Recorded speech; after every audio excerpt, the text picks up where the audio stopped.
കഴിഞ്ഞ വർഷം UAE-യിലുണ്ടായ ഗതാഗത നിയമലംഘനങ്ങളിൽ 1 കോടിയോളം നിയമലംഘനങ്ങളും അമിത വേഗത്തിന്റേതാണ്. 3000 ദിർഹം പിഴയും 23 ബ്ലാക്ക് പോയിന്റുമാണ് ചില റോഡുകളിലെ അമിത വേഗത്തിന് ലഭിക്കുക.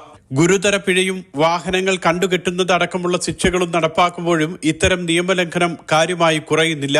അപകടങ്ങൾ പരമാവധി കുറയ്ക്കാനുള്ള നടപടികളുടെ ഭാഗമായാണ് രാജ്യത്തെ വിവിധ എമിറേറ്റുകളിൽ റോഡുകളുടെ പരമാവധി വേഗം കുറച്ചത്. അബുദാബി ഷെയ്ഖ് ഖലീഫ റോഡിലെ വേഗപരിധി 160 കിലോമീറ്ററിൽ നിന്നും 140 കിലോമീറ്ററാക്കി കുറച്ചു. സൊയ്ഹാനിലെ E20യിലെ വേഗം 120ൽ നിന്നും 100 കിലോമീറ്ററാക്കിയാണ് കുറച്ചത്. ദുബായ് അൽ അമാർദി റോഡിൽ അൽ ഖവനീജ് ഭാഗത്ത് പരമാവധി വേഗം 90 കിലോമീറ്ററാക്കി പുതുക്കി നിശ്ചയിച്ചു.